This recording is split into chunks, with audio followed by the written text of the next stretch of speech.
அப்பா கமல சுந்தரி, என்னை எதற்காக அழைத்தாய்? என்ன விஷயம்? நான் உன்னை எதற்காக வரவழைத்தேன் தெரியுமா? எதற்காக வரவழைத்தாய்? அதை சொன்னால் அவ்வளவு மனமகிழும். அவ்வளவு ஒரு மனம் மகிழும். ஆமா. அவ்வளவு ஒரு சந்தோஷமாக இருக்குமா? ஆமா. அப்பேற்பட்ட விஷயம் நான் கல்யாண காரியமா உன்னை வரவழைத்தேன். கல்யாணமா? ஆமாம். யாருக்கு? சங்கு துவாரங்களை இன்றைக்கு நிச்சயம் செய்துவிட்டு சங்கு துவாரையில் நிச்சயம் செய்துவிட்டு ஒரு கல்யாண காரியத்தை நிச்சயம் பண்ணிட்டேன். அப்படியா? ஆமா. கல்யாண காரியமாக தான் என்னுடைய உன்னை நான் அழைத்த செய்தி. அதுக்காக தான் என்ன அழைத்தீரா? ஆமா. அப்பா, தந்தையே, அப்பா,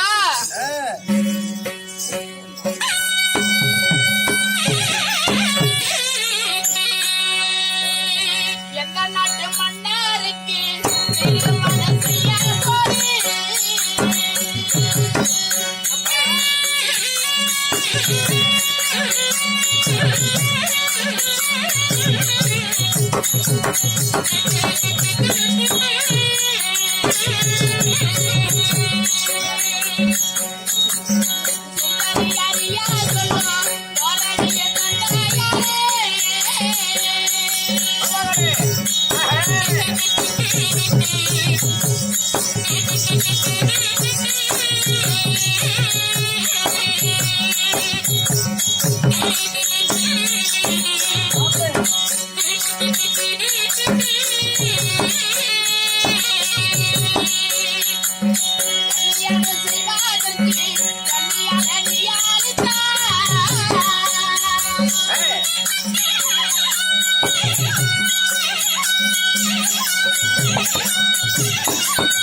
தந்தையே,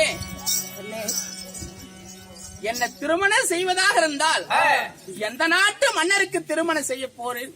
எந்த நாட்டு அரசருக்கு செய்ய போறேன்? நான் செய்வதற்கு இந்த கன்னியாலை நீ அழைத்தாய்.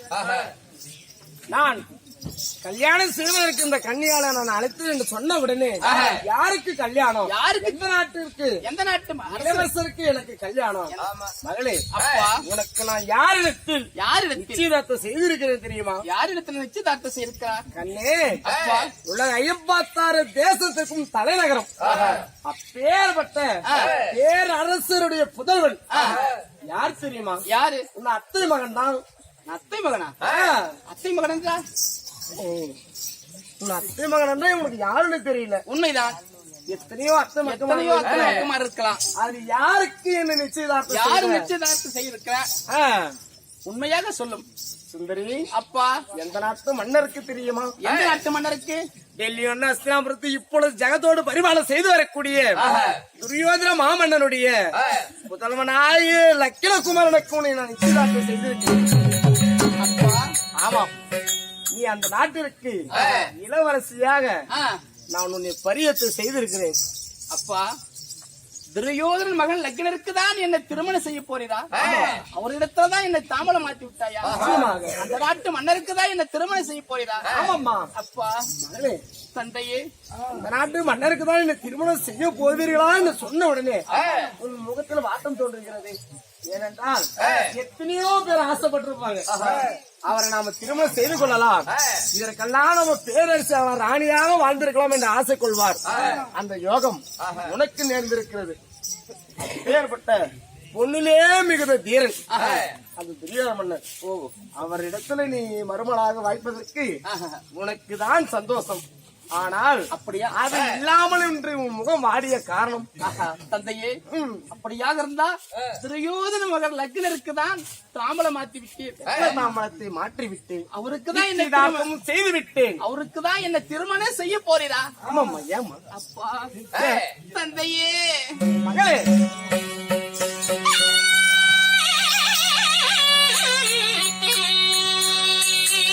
அப்பா இது என்ன மோசம்?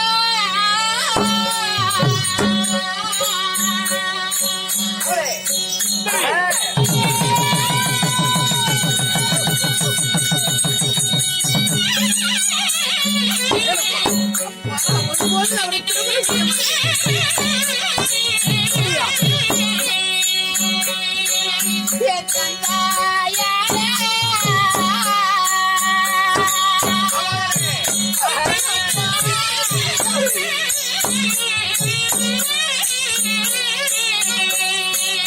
பாப்பா இது என்ன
Let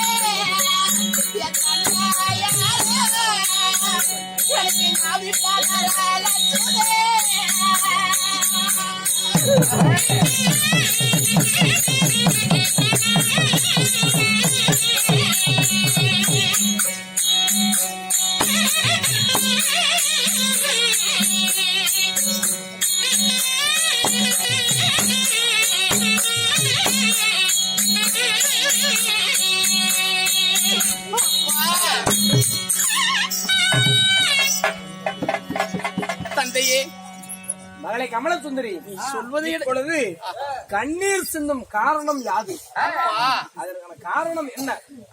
நான் ஒருபோது நீ சொல்ல இடத்துல ஒருபோது நான் திருமணமே செய்ய மாட்டேன் தந்தையே. சுந்தரி, எனக்கு கல்யாணமே வேண்டாம், திருமணம் வேண்டாமா? திருமணம் வேண்டாம். ஒருபோது நான் துரியோதனன் மகன் லக்கினரை ஒருபோது நான் திருமணம் செய்ய மாட்டேன். எனக்கு திருமணமே வேண்டாம். காலமெல்லாம் நான் கன்னியாகவே இருந்து விடுறேன்.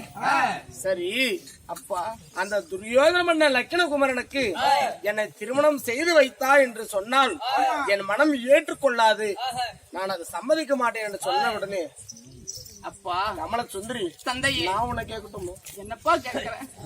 அப்படி என்றால் ஆஹா, அவளுக்கு திருமணம் செய்யவில்லை என்றால் உன் மனதில் யாராவது நினைத்துக் கொண்டு இருக்கிறாயா? அப்பா, அப்படியா துரியோதன மகளை திருமணம் செய்வதில்லை என்றால் உன் மனதில் யாராவது வேற ஏதாவது நினைத்திருக்கிறாயா? அப்பா, அப்படி இருந்தாலும் சொல்லாமா என்னிடத்தில்? அப்பா, நான் கல்யாணம் செய்வதாக இருந்தா நான் யாரு திருமணம் செய்வேன்? யாரை திருமணம் செய்வேன்? யாரு திருமணம் செய்வேன் சொல்லட்டுமா?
தந்தையே, நான் திருமணம் செய்வதாக இருந்தால் மாம மகன் தானிருக்கு மத்தவர் ஒருவர் உண்டோ, அத்த மகன் தானிருக்கு மத்தவர் ஒருவர் உண்டோ, திருமணம் செய்வதாக இருந்தால் என் அத்த மகனாகிய அபிமன்யுதான் திருமணம் செய்வேனே தவிர மற்றவரை ஒருவருமே திருமணம் செய்ய மாட்டேன். அப்பா, அத்த மகன் அபிமன்யுவா? உண்மைதான்.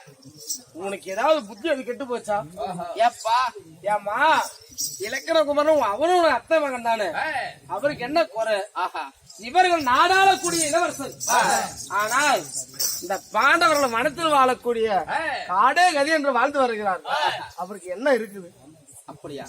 அதனால் இவர்கள் நாட்டுக்கு இளவரசர், இவர்களை திருமணம் செய்து கொண்டால் யாது ஒரு குறை என்று நீ நலமோடு வாழ்ந்திருப்ப. உன் சந்தோஷம் தானே என்னுடைய சந்தோஷம். எத்தனை முறை எடுத்திருத்தாலும் திருமணம் செய்வதாக இருந்தா என் அத்தை மகனை அபிமன்யுதான் திருமணம் செய்வேனே தவிர ஒருபோதும் மற்றவரை திருமணமே செய்ய மாட்டேன். சுந்தரி, அப்பா, அந்த துரியோதன மாமன்னருக்கும் பாண்டவருக்கும் கௌரவனுக்கு தான் பகை, நமக்கு ஒருபோதும் பகை இல்லை. நமக்கு துரியோதன நல்லவன் தான்.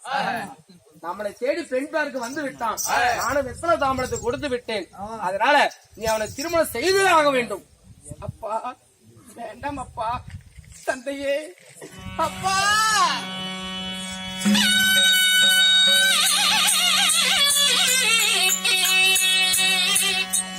அப்பனா பெண்ணா பிறந்த கோர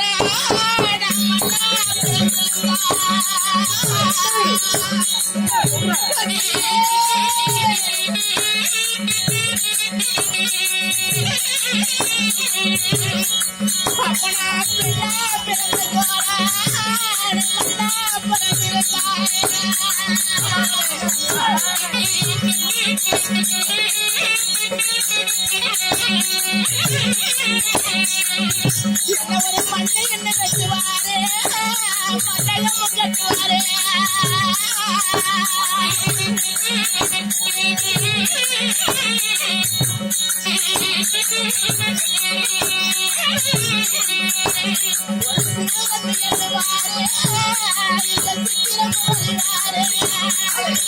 அப்பா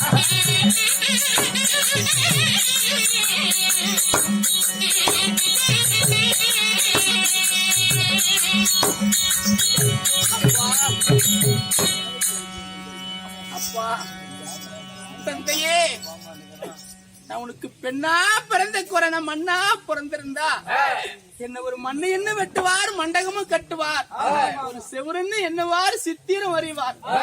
எதுக்கு தந்தையே உனக்கு நான் மகளாக பிறக்க வேண்டும்? சுந்தரி, அப்பா, இந்த ஆயன் ஹரிகிருஷ்ணனுக்கு எனக்கு நீ உதாரணம் சொல்ற. நான் யாரை பார்த்து கை நீட்டுகிறனோ அவர்களை நீ திருமணம் செய்யணும். அதெல்லாம் இல்லாம நான் எத்தனை முறை எடுத்துரைத்தாலும் அவர் நான் திருமணம் செய்ய மாட்டேன் என்று மறுக்கிறாயே. உண்மைதானப்பா. அடிக்கடி நெருக்கடி ஆபத்துக்கு அறிகுறி. நல்லா புரிஞ்சுக்கோ அப்பா. அதனால நீ எத்தனை முறை எடுத்துரைத்தாலும் என் முடிவை நான் ஒருபோதும் மாற்றிக்கொள்ள மாட்டேன். அமர்த்து மாத்தி விட்டாய். ஆமா, நிச்சயதார்த்தம் செய்து விட்டேன். எப்படி? வருகிற வெள்ளிக்கிழமை சுக்கிரவாரம் சுப முகூர்த்தத்துல உனக்கு திருமணம். லக்கினகுமாரனுக்கு அப்படி சங்கு துவாரையில் திருமணம் உனக்கு. எத்தனை முறையுடைய தெரித்தாலும் என்னுடைய வார்த்தையை கேட்பதில்லையா? இல்லை அப்பா தந்தையே, மீண்டும் மீண்டும் விவாதம் செய்து கொண்டே இருந்தால் எனக்கு கோபம் வந்தா என்ன நேரம்னு தெரியும்ல. சுந்தரி, அப்பா வேண்டாம் கண்ணே. தந்தையே, நான் சொல்வதை கேள். உன் நலனாக இருக்கும். அப்படியா? அப்பா தந்தையே, இனி ஆயில என்னை நம்புகளப்பா. ஒரு காட்டில ஒரு குள்ளநரியானது மாமிசத்துண்டை எடுத்துக்கொண்டு உள்ளே சென்றதா? சரி, உண்மைதான். அதே நேரத்தில் ஒரு ஆத்திலிருந்து ஒரு வாழை மீன் துள்ளி விளையாடி கொண்டிருந்தது. உடனே மேலே பறந்து கொண்டிருந்த பருந்தானது அந்த வழிநீடமாக சென்றதா? உடனே என்னது, அந்த ஆத்தில் இருந்த வாழை மீன் சவுவதற்கு ஆமா மேட்டில் இருந்து விழுந்துதான். உடனே அது குள்ளநரியாகப்பட்டது. என்ன பண்ணது? குள்ளநரியாகப்பட்டது அந்த மாமிச துண்டை எடுத்துக்கொண்டு சென்றதா? இது கவி விட்டது. சரி, உடனே என்ன பண்ணது? உடனே அந்த வாழை மீனாகப்பட்டது மீண்டும் குளத்திலே விழுந்ததா? உடனே மேலே பறந்து கொண்டிருந்த பருந்தானது என்ன நினைத்தது? குள்ளநரியாகப்பட்டது அந்த கறி துண்டை எடுத்து சென்று விட்டது. மாமிச துண்டும் மீண்டும் குளத்தில் விழுந்து விட்டது. உடனே வாழையும் போனது, மாமிசம் போனது. உடனே அந்த குள்ளநரியாகப்பட்டது மனத்தை பார்த்து உலையிட்டுக் கொண்டதா? அதை போல் உங்கள் கதையாகும். அப்படி என்றால் கமல சுந்தரி, எனக்கே விடுகதையா? நான் செய்த அந்த நிச்சயதார்த்தத்தை நீதான் நம்பி கொண்டு இருக்கணும். அதனால நான் ஒருவது திருமணம் செய்ய மாட்டேன். உன் எண்ணமும் ஈடேறாது என்று எனக்கு நீ உதாரணம் சொல்றாயா? ஆமா கமல சுந்தரி, அப்படி என்றால் உன் அத்தை மகன் வீர அபிமன்யு அவர்தான் உன்னை திருமணம் செய்து கொள்ள வருவாரா? உண்மைதான் அப்பா. பாபம் யாருக்கு?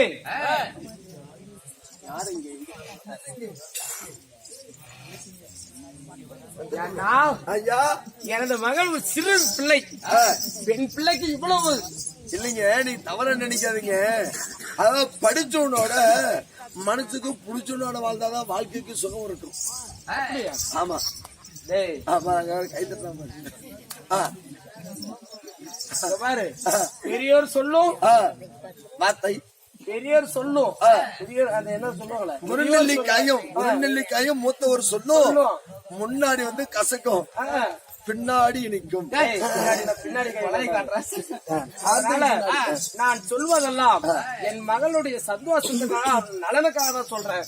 ஆனால் அவள் எனக்கே பாடத்தை போடுறான். ஆமாமா, இவளை விட்டா அந்த வீர அபிமன்யோட ஓடனாலும் ஓடிடுவா. ஆமா ஆமா, உனக்கு எனக்கே சந்தேகம் தான். எப்பவுமே சந்தேகமா? அப்படி தந்தையார் ஒட்டப்பிள்ளையும் ஓடினாலும் ஓடுவோம் தெரியுதுல்ல. அப்ப என்ன மசருக்கு காலேஜுக்கு அனுப்புறீங்க? என்ன மசருக்கு காலேஜ் 12வது பாட்டலாம் இல்ல ஓடுதுன்னு நீயா காலேஜுக்கு அனுப்புற? படிச்சு பட்டம் வாங்கினா எங்க பட்டம் வாங்குது? பாதிலே கூட்டிட்டு ஓடி. எந்த பட்டம் வாங்குறாங்க? இந்த பட்டம் தான் வாங்குறாங்க. ஏதோ ஒரு பட்டம் வாங்கலாம், அரசாங்கம் தேர்வு போகணும்ன்ற ஒரு ஆசைதான். சரி, அது போனா போகுது. இருந்தாலும் என் மகள் கமல சுந்தரி அவளை விட்டு வைத்தால் அந்த வீர அபிமன்யு இடத்துலதான் ஆசை கொண்டு இருப்பார். சரி, அதனால அவளை என் சங்கு துவாரையில என் அரண்மனையில் அடைத்து விடுங்கள். ஆயிட்டு ஐயா, நான் பார்த்து புறப்பட்டு வருங்கள். நான் பார்த்துக்கிறோம். இந்த காவலா இருக்கிறேங்க அம்மா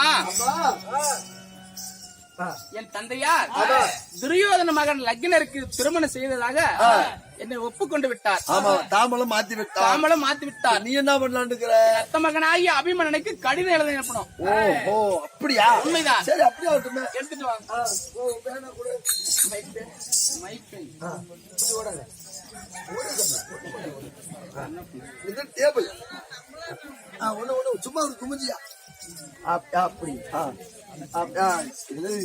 கழிதத்துக்கு டேபிள் அன்புள்ள மாமா அன்புள்ள மாமா இப்போ சுந்தரியால் எழுத நிருபம் என்னவென்றால் இப்பொழுது சுந்தரி எழுதக்கூடிய நிருபம் என்னவென்றால் வருகிற வெள்ளிக்கிழமை அங்கன்னு இருக்குது இல்ல இங்கே போச்சு வருகின்ற வெள்ளிக்கிழமை சுக்கிரவாரம் மனம் முடிப்பதாக துரியோதன மகனுக்கு துரியோதன மன்னனுக்கு திருமணம் செய்வதாக தந்தையார் ஒப்புக்கொண்டு விட்டார். அதில் ஒப்புக்கொள்ளவில்லை. என்னுடைய மனம் ஒப்புக்கொள்ளவில்லை. உண்மைதான். வருகின்ற வெள்ளிக்கிழமை சுக்கிரவாரம் உன் தாலி என் கழுத்தில் ஏறாவிட்டால் உன் தாலி என் கழுத்தில் ஏறாவிட்டால்